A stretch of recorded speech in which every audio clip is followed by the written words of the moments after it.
মানিকগঞ্জ জেলে এবং দায়রা জজ আদালতে বিচারকদের সই জাল করে ভুয়া পেমেন্ট অর্ডারের মাধ্যমে সরকারি চালানের ৩২ কোটি টাকা আত্মসাৎ করা হয়েছে। আত্মসাতের মূল হোতা হিসেবে আদালতের হিসাব সহকারী সহ ৬ আইনজীবী এবং জেলা হিসেব রক্ষণ কর্মকর্তা সহ ২১ জনের নামে মামলা হয়েছে। মামলা তদন্ত শুরু করেছে দুর্নীতি দমন কমিশন দুদক। মনিরুল ইসলাম মিহিরের তথ্য এবং ছবিতে প্রতিবেদন। মানিকগঞ্জ জেলা ও দায়রা জজ আদালতের হিসাব সহকারী অভিযুক্ত ইমরান নাজিরের জালিয়াতি প্রথম ধরা পড়ে ২০২৪ সালের নভেম্বর মাসে। তার তৈরি বিভিন্ন মোকদ্দমার পেমেন্ট অর্ডার ও চালানে বিচারকের সইয়ের গড়মিল পাওয়া যায়। সই যাচাই বাছাইয়ের জন্য ২টি পেমেন্ট অর্ডার জেলা হিসাব রক্ষণ কর্মকর্তার কাছে পাঠানো হলে জালিয়াতির বিষয়টি বের হয়। পরে ফাইল খুঁজে দেখা যায় ২০১৯ সাল থেকে ভুয়া পেমেন্ট অর্ডারে বিচারকদের সই জাল করে প্রায় ৩২ কোটি টাকা তিনি আত্মসাৎ করেছেন। পরে হিসাব সহকারী ইমরান নাজিরকে অভিযুক্ত করে ৬ আইনজীবী, জেলা হিসাব সংরক্ষণ কর্মকর্তা সহ ২১ জনের নামে মামলা করেন আদালতের ভারপ্রাপ্ত প্রশাসনিক কর্মকর্তা সুজন শিকদার।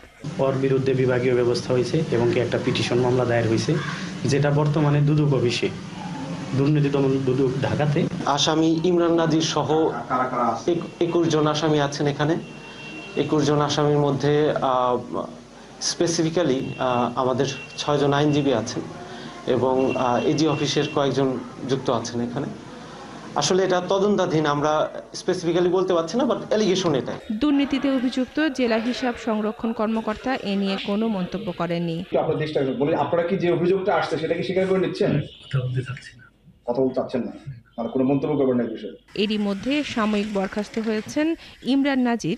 এরপর থেকে তিনি আত্মগোপনে রয়েছেন। দোষীদের বিচারের দাবি করেছেন আইনজীবীরা। মানিকগঞ্জ কোর্টে এইটা হয়েছে, অন্য কোথাও যেন এরকম কোনো ঘটনার জন্য আমরা প্রয়াসী বা সাহসী না হন।